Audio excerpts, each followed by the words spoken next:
Good morning, everybody. Welcome to class this morning. Before we get into what we're going to talk about today, just have a few announcements for you just to make sure that we're all on the same page with everything. One is that your Module 4 assignments have been graded. If you turned in your Module 4 assignments on time and you haven't received a grade yet on those, make sure to check your email for an email from me. I might have needed something just a little bit extra, or something didn't quite work maybe the way you intended it to. So please check your email from me if you haven't received a grade on one of your Module 4 assignments and you turned it in on time. I'll be grading the Module 5 assignments over the course of the next couple of days. I'm a little bit behind. You can probably hear it in my voice. I was a little under the weather last week. Plus, I was working on a professional development workshop to try to help me, do a little bit better in some, different areas of teaching, learn some new stuff to be able to teach people some new stuff. So I was trying to power through that while sick last week, which wasn't a whole lot of fun, but that also put me just a little bit behind where I'd normally like to be. So I'll be having your Module 5 assignments graded within the next couple of days. The final announcement before we get into our content for today is that today is the last day of your midterm exam. Your midterm exams are due today. So please make sure you have that midterm exam completed by the end of the day today. You'll notice that it's not a huge deal, like a lot of the questions you've probably seen before. So it's not as big of a deal as you might think. It's just a bit of a cumulative exam midway through. Just so we are all kind of clear on where we're at and what we might need more help with as we go forward. But with this being the midterm, it is a good time to point out that this is the midpoint of the course, which means you're halfway there, right? With it being summer and it's only a 10-week long session, we do have to move a little bit faster than we might normally would, which, has everything to do with some of these weird due dates where things are due on Friday or Wednesday or whenever. Right, just because we have to take what would normally be a 14-week or 16-week class and cram it into 10. So things have to move a lot faster. Things have to be due on some strange days. And that's just kind of the way that it is in order to get all that stuff done in the 10 weeks. Because it has to be the same class. It just has to be in 10 weeks. Right, so far, so good.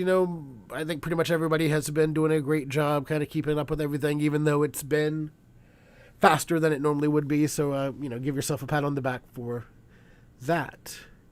But that being said, I think that's all of the announcements that we have for this week. And so Module 6 will start tomorrow.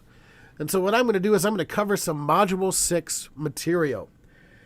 And Module 6 is about spreadsheets. So we're going to talk about spreadsheets in the way that they're meant to be used.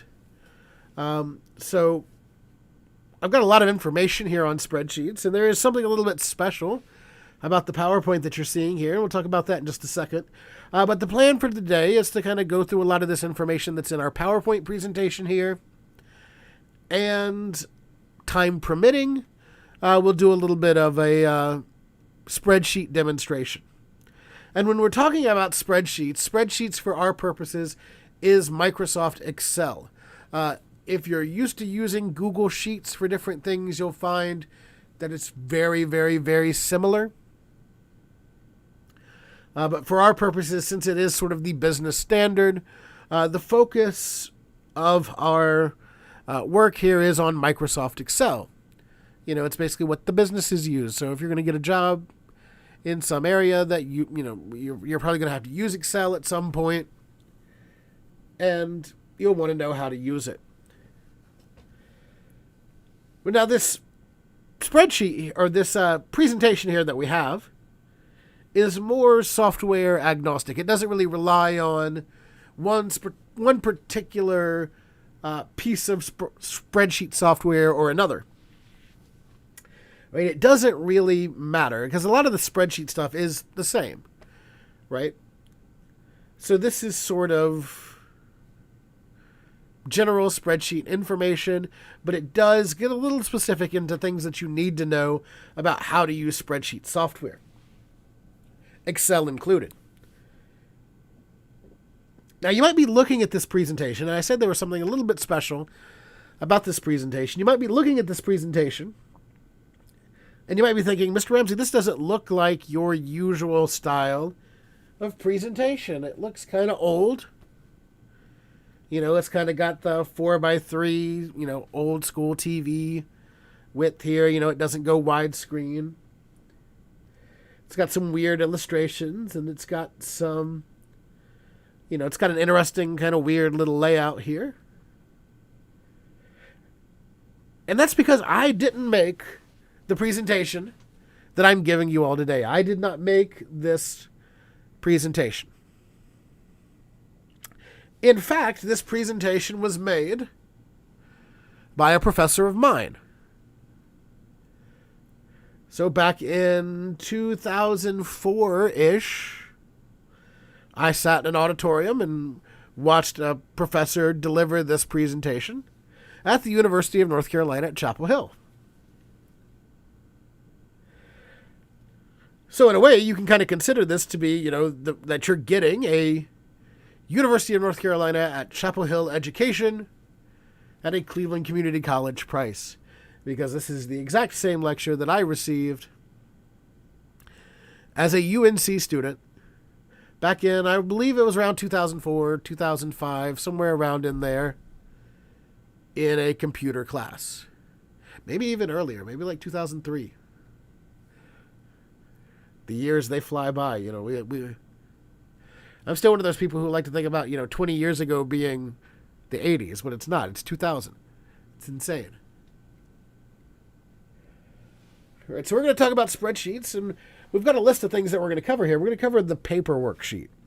So we're going to talk a little bit about history and talk about what we know now as the modern day electronic spreadsheet, where that came from. And what exactly are these electronic spreadsheets? What do we use them for? What's their purpose? And then we'll get a little bit more specific. We'll look at cells. We'll look at cell references. We'll look at the cell contents. We'll look at formulas and functions. And we'll talk a little bit about what spreadsheets are good for. And then we'll look at some more like relative and absolute cell references. So lots of powerful information in here in terms of being able to use a piece of spreadsheet software like Excel to its fullest extent. But before we get into the modern stuff, I want to kind of go back in time a little bit. And I want to talk about the history of what became the spreadsheet. So when we look back, what we know now as the electronic spreadsheet came as a result of the paper worksheet. And like you could actually go to an office supply store and buy like notebooks of these paper worksheets. These worksheets were used in all kinds of different businesses, inventory management, accounting, several different purposes for these worksheets. And when you would go to buy those notebooks at the office supply store, you could buy a specific worksheet book for inventory management or a specific worksheet book for accounting. And you can have these specific books that do these specific things. And the big key feature here of these physical paper books was that it took columns and made columns down the pages to separate different types of information into fields. And so since that worksheet kind of varied, that's where we got all these different formats. You know, the column sizes are going to be different based on the use. Right? So you would go to an office supply store and you would see a whole section of these different worksheet books. Inventory management, accounting, payroll were just some examples. And we can see here like the different columns they would have, right? Like accounting ledgers would have items and debits and credits and tax info. Inventory would have the item name and the number that we have in stock and who supplies us these items and what they cost to us wholesale, what they cost us wholesale, and what we're selling them for retail. Then payroll has, the employee's personal information, their name, their social security number, their job title, their mailing address, their salary. And so we have all these different printed paper workbooks that we'd have to buy. And somebody would have to do the calculations and write everything down in these by hand. So what does that result in? That results in a lot of paperwork and a lot of calculation. Let's think about that for a minute, right? These are all paper workbooks. You'd either have to write things down in them by hand, or you'd have to be able to tear the pages out and run them through a typewriter to be able to type on them. Really old school manual process. So somebody had to sit there and fill everything out in every single information section. And if we were doing calculations, a person had to do these calculations. Now, they might have the help of a calculator. But think about that for a minute, right? Like think about, if you're using a calculator to add up a bunch of numbers, what if you miss a number? What if you accidentally type in an additional number? You see, we're people, as human beings, we like to make mistakes. Mistakes are common. But what happens if you have to write everything down or manually type everything in with a typewriter, and then you make a mistake in the calculation? And then you use that calculation to make other calculations in the future. Well, at that point, the whole book is bad, and you'd have to go through line by line by line to try to find where you made your mistake, taking hours or days to try to find where you made your mistake. And then in order to correct that, you may as well throw that whole book in the trash, especially if you've done a whole lot more. You may as well take the whole book and throw it in the garbage, because it's all written in there just on paper. It's dead for all intents and purposes. You can't change anything without having to erase everything. Like you'd have to essentially put it in a new book. This is a lot of trouble, and it's a lot of problems, and it's a lot of storage space on the back end to keep all of these paper worksheets, especially when a lot of these paper worksheets have things like social security numbers in them, which is information that you have to keep secret and private. So you have to keep that locked up, and, there are laws that dictate how, businesses are supposed to store data, and things like this they might have to keep for 5, 7, or even 10 years.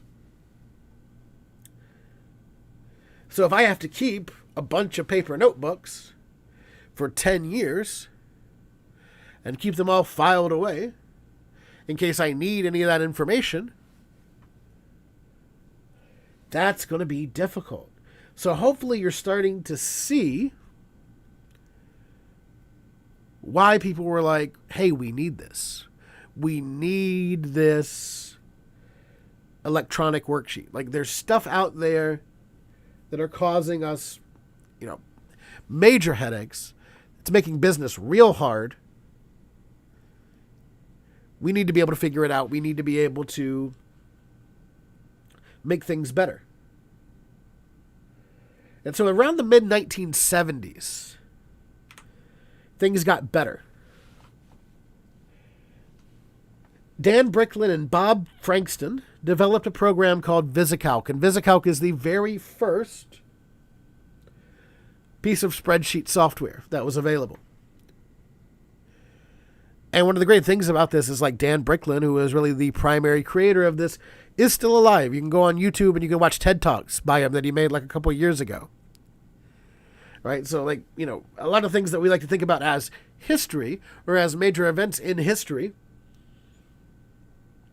we kind of like to think of them as like old dead people that came, already, did their thing and went on in.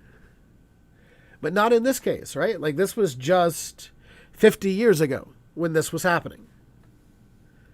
And so Dan Bricklin and Bob Frankston developed a program called Visicalc. And I'll kind of give you the Cliff's Notes version, the Sparks Notes version of Dan Bricklin's story. Like you can go watch a TED Talk with him on YouTube. It's really interesting, believe it or not. And he talks about the process that it took in developing this. And so essentially Dan Bricklin, he's the one who kind of spearheaded all this. He had done some development for different companies. I believe he'd worked for IBM. He'd worked for several other companies writing software. He actually originally had worked on a word processing program, which is a lot like which would be like Microsoft Word from Module 5, right? And he decided to go on and he decided to go to law school.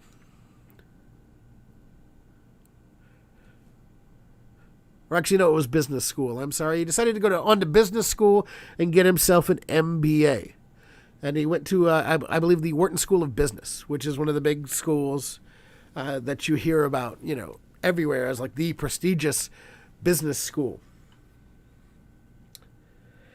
And he was talking about how one of his professors there would give them these case studies to do. And they'd have to write things down and they'd have to do calculations. And a lot of calculations relied on other calculations. And a lot of the grade for that class relied on student participation. So if you had to do these calculations for this case study, if you didn't do them or you did them and you got them wrong, you wouldn't be able to participate in class, which would negatively impact your grade. So basically he was like, I got to figure something out because there has to be an easier way. There has to be a better way because I'm spending, 3, 4, 5 hours every evening sitting here with this notebook and this pen and trying to write out these calculations. And sometimes I get everything wrong. So I still can't even participate in class. And that's when the idea came to him. He said he kind of pictured it as a magic chalkboard or whiteboard, some kind of magical erasable board where, you could write a number in a spot and all of the other parts of the calculation would update automatically. And so from this, he started development work on what would become Visicalc, the first spreadsheet program. So you could put a number into a cell, and he does tell an interesting story. I won't go into it here about how these cells came to be. But he got help from an old colleague of his, Bob Frankston, and they developed Visicalc. And this here is actually Bob Frankston's desk. It looks like it's in an attic somewhere. You can see the old school computer there, the old 70s, 80s model computer. You can see how messy the desk is. This is where a lot of the code was written that went into the very first spreadsheet program. And so Neil Graham actually called the Visicalc the most brilliant software invention of the microcomputer era. And you can, kind of see that understanding based on where we got to here. Right? From all of that manual work on stacks and stacks and stacks of paper to some files that can update automatically if I put some information in them. Awesome, right? Changes the entire game, changes the entire landscape of business, especially at the time. And it came about at the exact right time, right? Because like if we remember our history of computers, in this, late 60s and on into the 70s, this is where we started to see individual personal computers go into the workplace. We've been able to take the computer and shrink it down from the big room-sized computers of the 40s and 50s to a personal computer. And at first, it was primarily just used in the workplace and in research institutions. In the 60s and 70s. And in the 80s, we started to see the computer actually be something that could be taken into homes.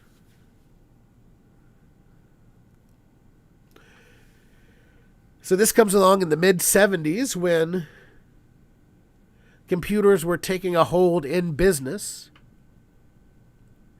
And so there was a little bit of reluctance at first because you still had some old school people that like to do things their own way. I'm sure you know about people who are like that. But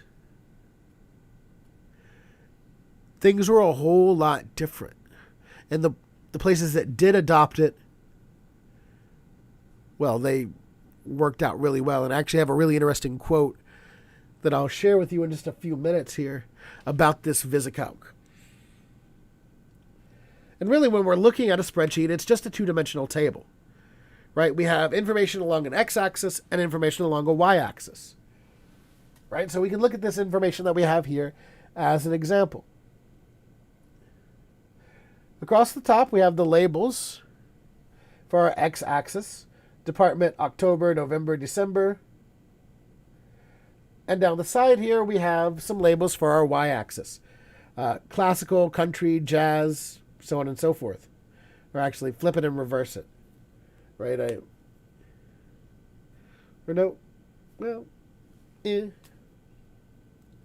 So if I wanted to look up the sales for classical music in November, I can find classical music.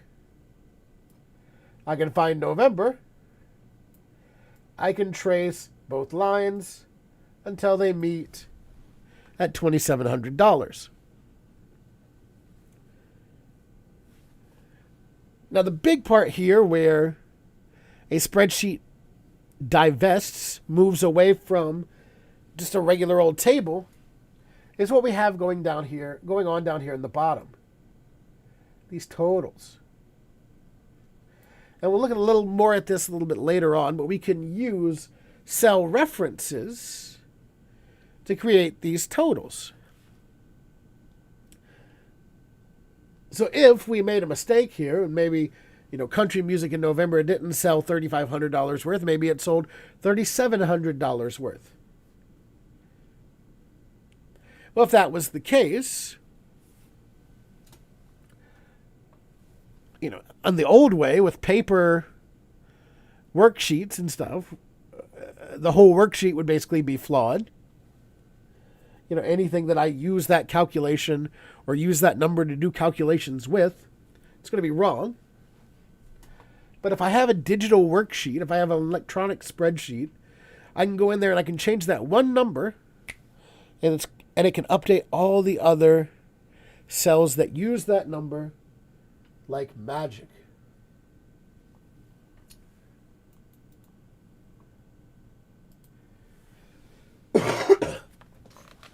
Because what we have here is that each entry into our electronic spreadsheet occupies a cell. And each of these cells can hold different things. One is numeric values, which is obvious, right? When we're talking about spreadsheets, we're talking about the ability to do calculations. An alphanumeric text, basically strings. These are our labels here. An interesting thing to do is to think about them as data. We can do further calculations with them.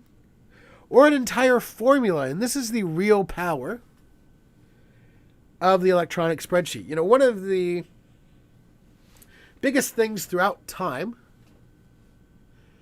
that I've noticed, that I consider to be the case, is that when we look at all of the big technical advancements in relation to the computer, we can relate pretty much every one of them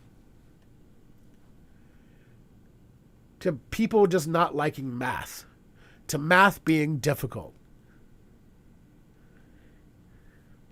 Right? Because, you know, even if we look at like the very first mechanical computer, the very first one, that was the difference engine. And it was basically just a glorified calculator. And then we see this, you know, a lot of the things that were computers were used to for initially was for calculations or for things that needed, you know, computational power to make calculations. Research and code breaking and various other things. Where now we have the very first really industry-changing piece of software here for personal computers, and it does math. Right? Like all of the big advancements of computing really revolve around this idea of math being hard. Which is why, you know, when people ask me, well, you know, I want to do programming, do I need to know math? I say not really. Not really. Like, it helps to do certain things, but really if you can add, you can probably program. And we can talk about that a little bit more when we get to the programming module. There, module, what would that be, 10, 9, one of those toward the end there? Whatever it is.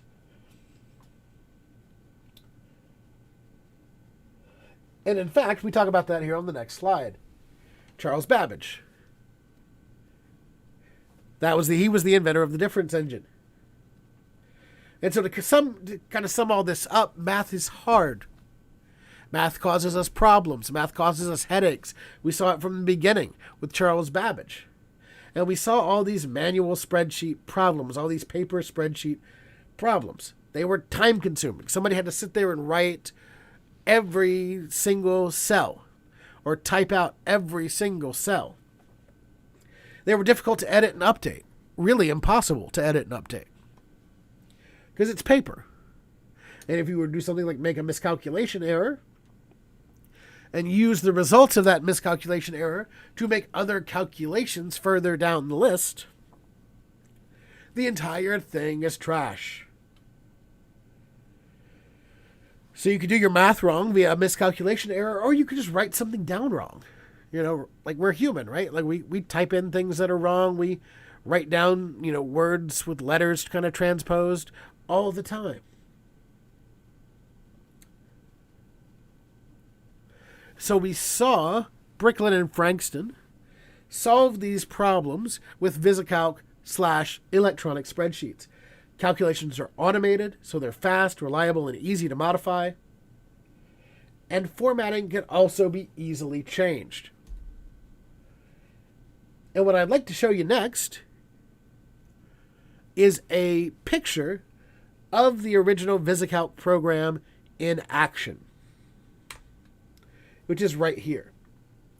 So this is the original Visicalc program in action. Somebody's using this to kind of balance their checkbook here. You know, keep a budget, which is pretty good. You can see the date there in the lower right-hand corner. In fact, let me make this full screen so you can see it just a little bit better. You can see the date there in the lower right-hand corner of the screen, January 4th, 1979. Right, 41 years ago. And you can see the look of this program is very different than what we use today.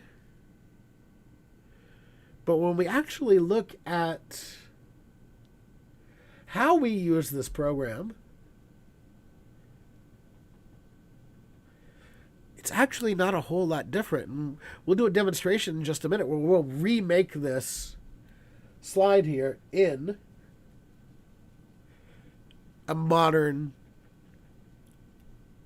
spreadsheet. Just so we can see how we can do it, right?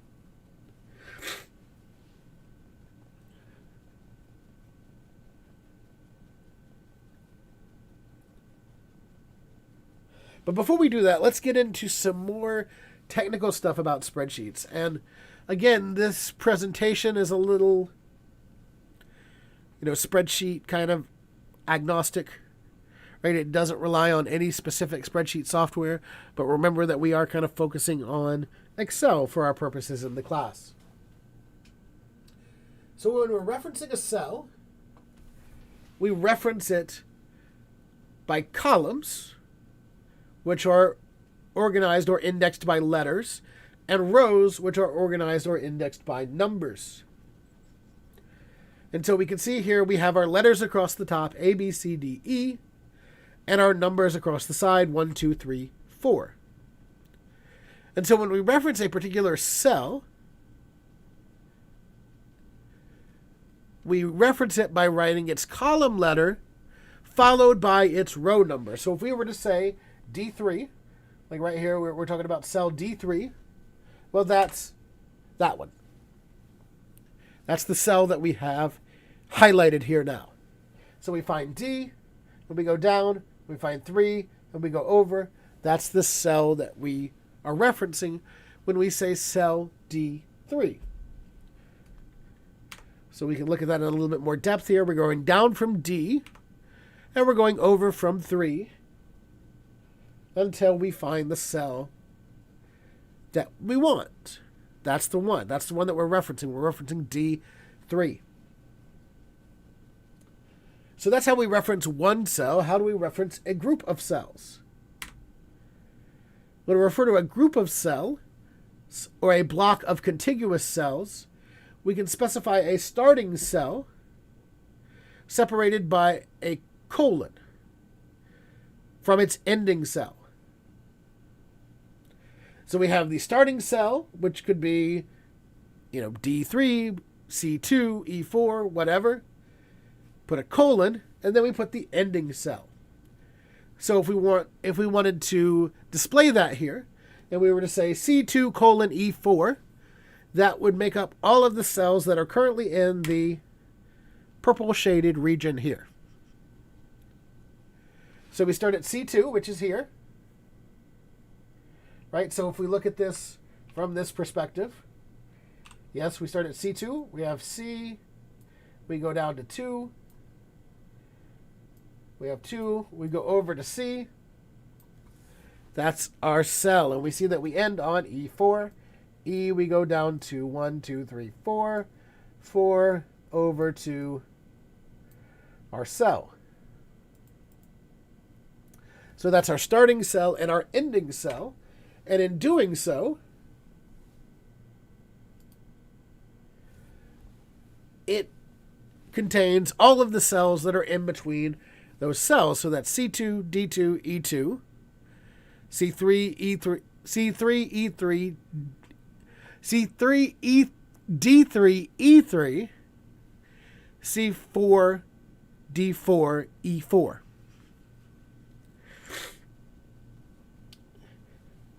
So again, that's down from C, over from 2, down from E, over from 4.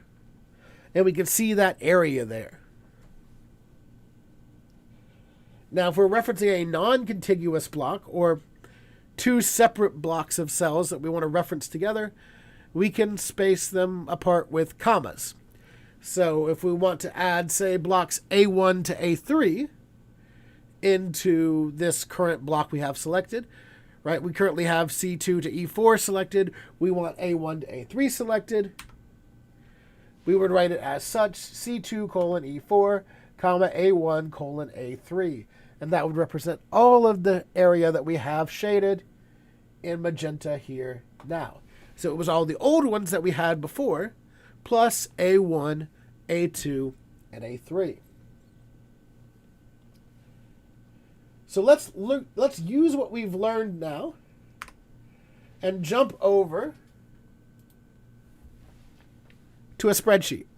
And so if you're using your Chromebook or whatever, you'd want to use your Office 365 application. If you're using a standalone desktop on which you can install things, you'll want to use your Excel program. right? Because it's just like we were talking about with Word last week. The Excel program that is standalone installed on the desktop is going to have a lot more features than the web version. But for the purposes of your assignments for this module, you can do everything in both versions, right? There's nothing special in one that you can do in the other. Like it's unlike Word last week. It's very, very different. So let's make ourselves a new Excel spreadsheet, and let's start remaking that spreadsheet from that slide. Let me throw it back up here for just a second so you can see it. The spreadsheet from the slide there of Visicalc. So I'm on my app panel here. I'm going to use the online Office 365 version. So I'm going to click on my Office 365 icon there, which you have one of those too, even though my app panel looks different than yours. And over here on the left-hand side, I'm going to click the Excel icon. And then a new blank workbook. And so before we actually start to add information in here, let's look at some of the stuff that we have here. You can see across the top we have our letters. You can see that when we hit Z here, we start back over with AA, AB, AC, so on and so forth. Down the side, we have our numbers. So if I were to go to, let's just pick a random cell in particular, this one here, we can see things highlight for us to make it a bit easier to read. So I can see my letter reference is S. My number reference is 18. So we would consider this cell to be S18. Would be this cell, if we were referencing that cell. If we were to take a block of these cells, like let's say from here to here, again, we can see that it highlights it for us across the top and down the side, so we can see things a little bit easier, which makes our life a whole lot better. And we can see that this block of cells that we've highlighted here, that's Q16 to V29. So that's how we would write that there if we were representing this block of cells that we have highlighted here.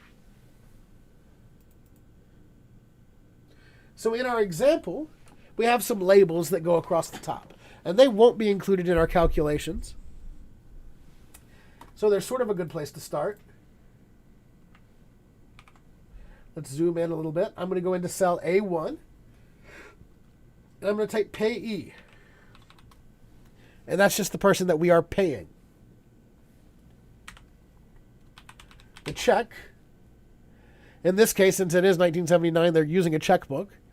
I don't know very many people who use a checkbook anymore, but you could use something similar if you were to use this with, making a budget or whatever. You could look at which card did it come off of? Did it come off of my credit card or my debit card, or did I pay for it with cash or whatever? Now, here we have deposits.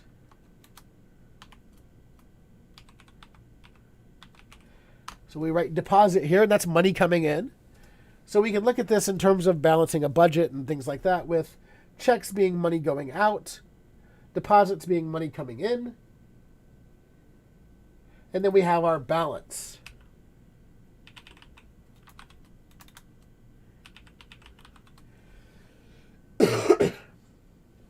And that's how much we have after either money goes out or money comes in.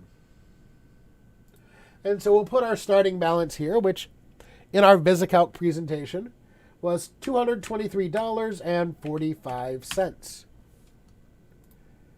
Like that. So good, we've got some labels here. We got some labels in A1, B1, C1, and D1. And we have a balance in a starting balance in D2. So before we do some more with this, let's go back and look at some more slides.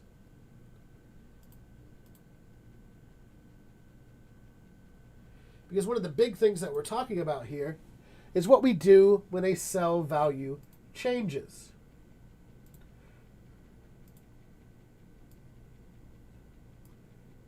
So when a cell value changes, all cell functions that use that cell's value are automatically recalculated, which is incredibly useful. Right? And this is good for all sorts of stuff. Budgets, which we're kind of doing now. We're looking at this idea of budgets. Building space allocation, grades. If you kind of want to know what your grade is, you get a few papers back and they haven't been entered into a digital grade book yet. You can kind of figure this out on your own. Income statements, investment analyses, essentially anything mathematical, anything that utilizes calculations that you want to keep track of, you can use a spreadsheet for.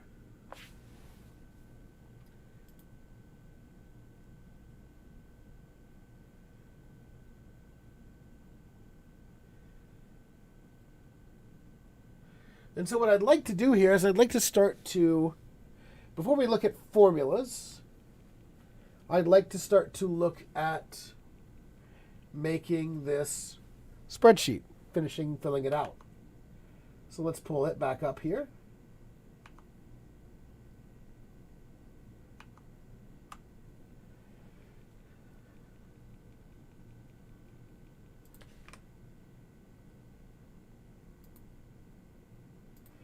Remember that we're doing this spreadsheet here. We want to find a way that we can be able to put something in here and it'll remove it from our balance, or put something in here and it'll add it to our balance.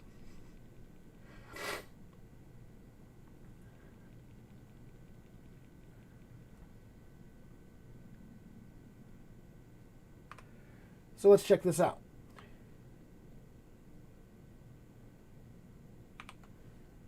So we can start by entering some of our payees. We know that we're paying Sears. That's another thing that shows you this is old. We know we're paying Visa. We know we're paying Joe's Market. We have a deposit in there, which we won't label. And we're paying the gas company.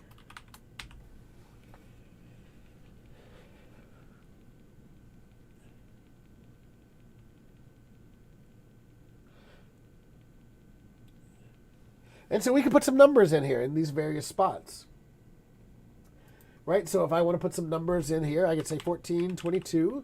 That was our payment to Sears. 50.75. That was our payment to Joe's or to Visa. $20.11 to Joe's Market. $19.84 is what we paid the gas company, and then we got paid $250.94. So we can just type all that in there like that, right?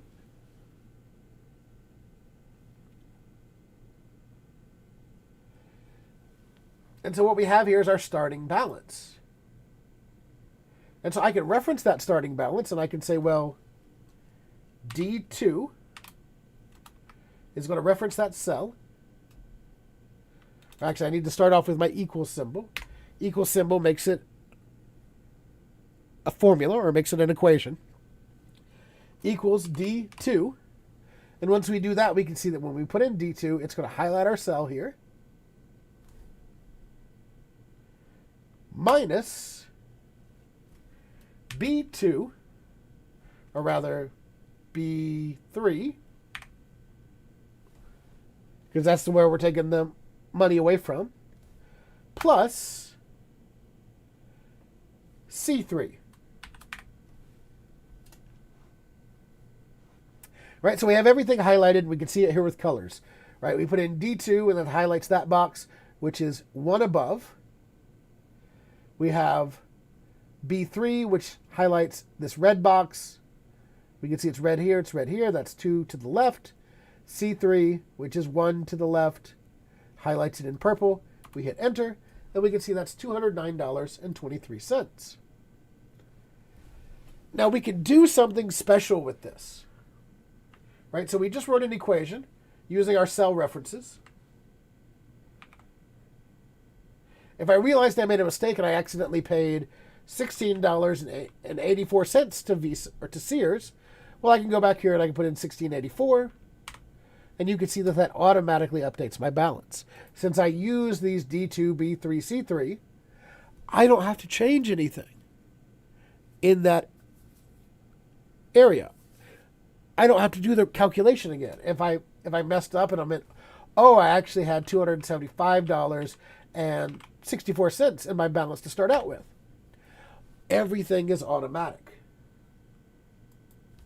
Now let me change this all back so it looks like the spreadsheet that we started with. 223.45. And then this one was 14.22. There we go. Now we can actually do something really interesting with this. Because as we are referencing these cells, we're not referencing the specific cells yet. We're referencing a location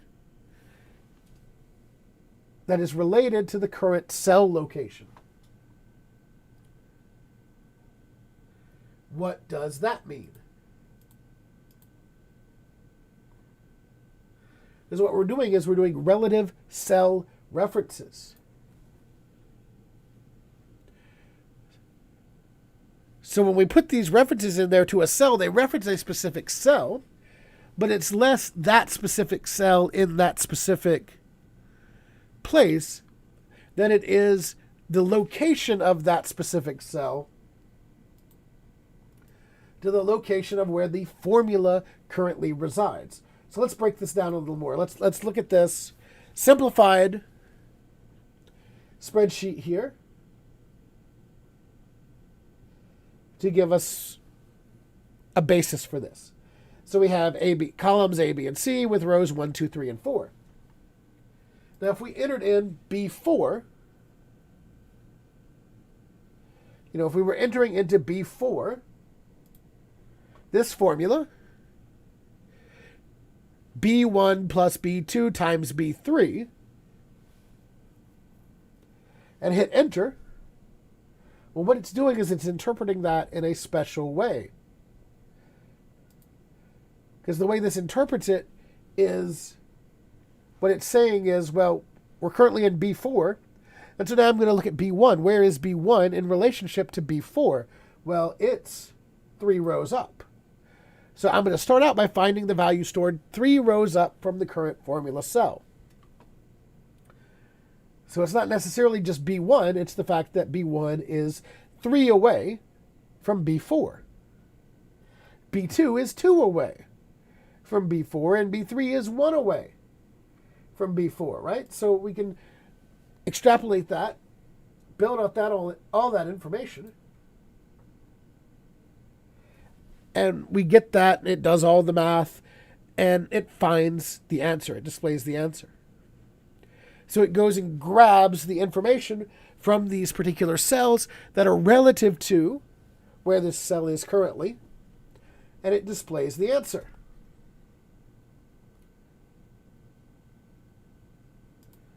So what? Why should we care? Because this is incredibly special.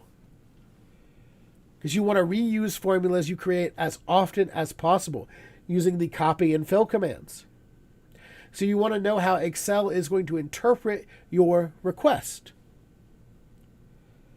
So what if I take A4 and copy it to C5? What's that going to look like? Right? So currently, A4 has A1 plus B2. So A1 is here, and B2 is here. But we can take that and we can put that into the relative reference. A1 is 2 above,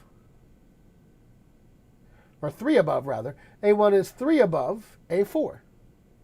So in order to get to A1 from A4, I have to go up 3. And in order to get to B2, from A4 I have to go to the right 1 and up 2.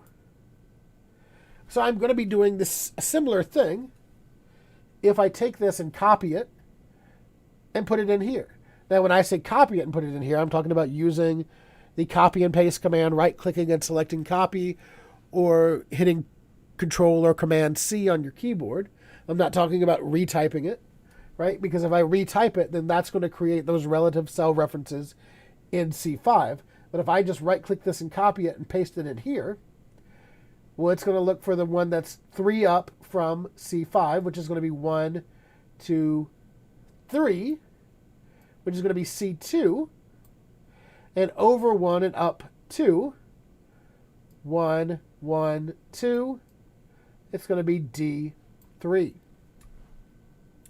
So if we copied this and pasted it in here, it would be equals C2 plus D3, because we're using those relative references.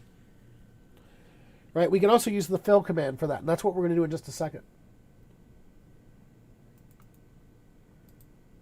But now we can see that kind of happen out here, with some things that have kind of been done before. We're going over, since we're going over 2 and down 1, those changes are going to be made over 2 and down 1.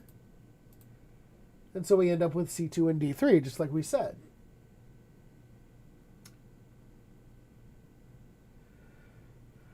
So let's head over to our spreadsheet again.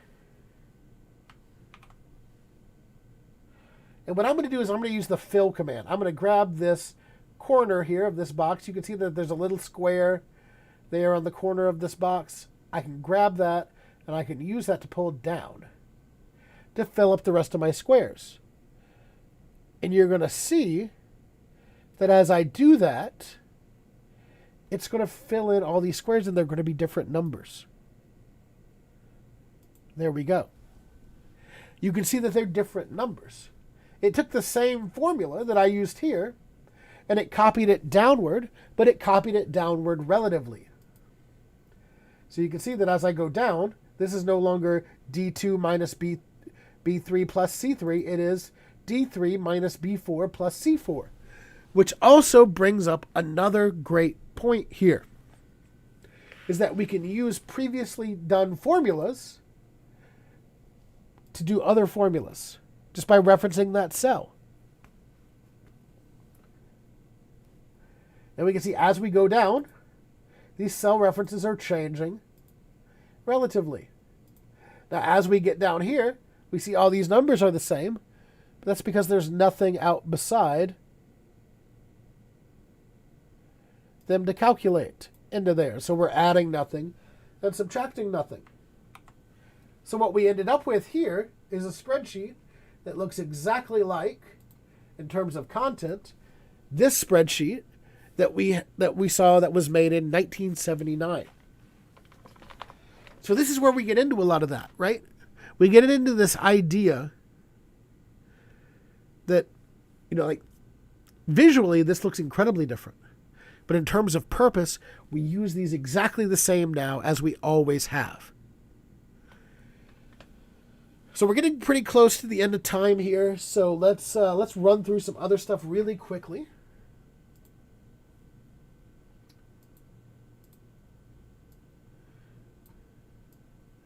And you guys do kind of get into the nitty-gritty of formulas in the module. So we'll kind of run over formulas fairly quickly here. But one of the interesting things about formulas is that really when we're using formulas, we're programming. We're doing a really simplified version of programming. And when we talk about programming later on in the semester, it'll make a whole lot more sense to you. For example, one of the basic things that you saw there is we use arithmetic operators, and arithmetic operators are a big deal in programming. We also use comparison operators. Equals, less than or equal to, greater than or equal to, not less than or equal to. or not less than or greater than, which basically means not equal to. We have things like and or and not that we can use as Boolean operators. We'll talk about those when we get to programming. And special symbols. And we have functions. A function is a thing in programming where it's essentially a predefined set of instructions that we can call on.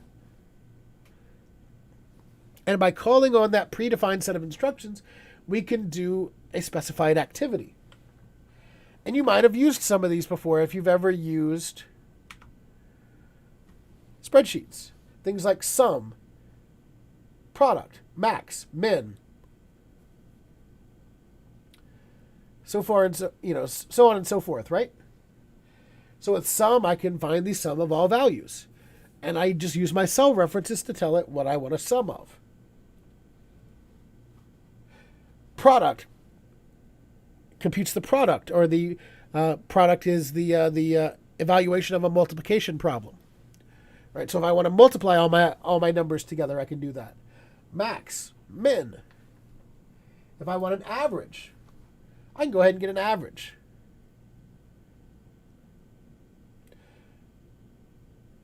Count, I can count the number of non-empty cells that contain numerical data, or I can use count A to find the number of non-empty cells in the group that just have anything in them at all.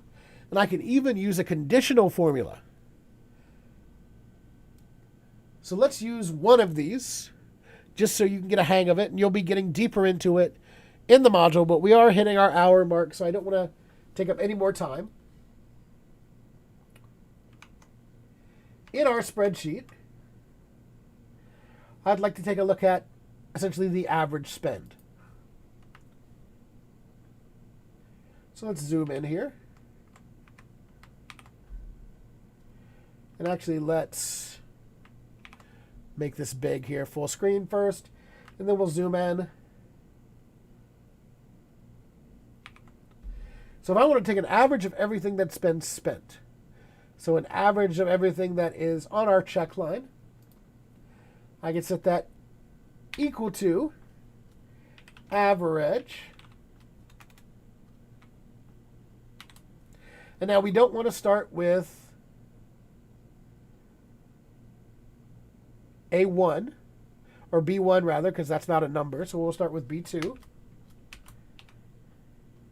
And we'll reference all the cells to B12, let's say. And so we can see that that entire area is highlighted. Any number within those areas is going to be calculated into my average. And I just hit enter. And you can see that I have 26.23, which is the average of these four numbers. Right? So any cell where there's nothing in there, it's not averaging anything. Now I could put a 0 in here, and you can see that changes my average. But any empty cell does not impact my average. If I came through and I added another spend, let's say we went back to Joe's Market, and this time we spent $32.41. Well, we're going to be able to see that impact our balance line, and we're going to be able to see it impact this average line, like so. You can see that our balance went down, and our average spend went up. Now we can also see here that that's 27.466, which might not be something that we want. We could use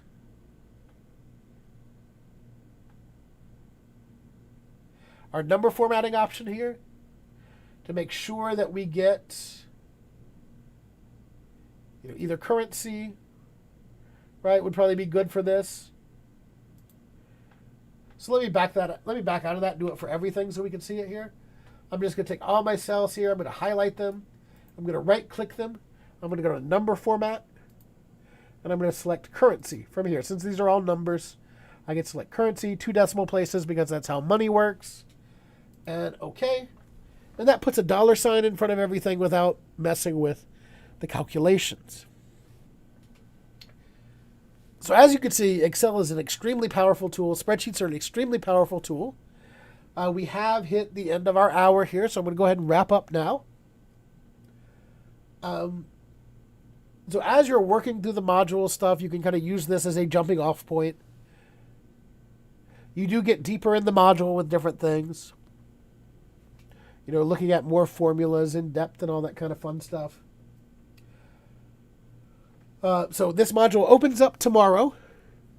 So that's when this module will get started. But remember that your midterm is due today. So you'll want to get that done.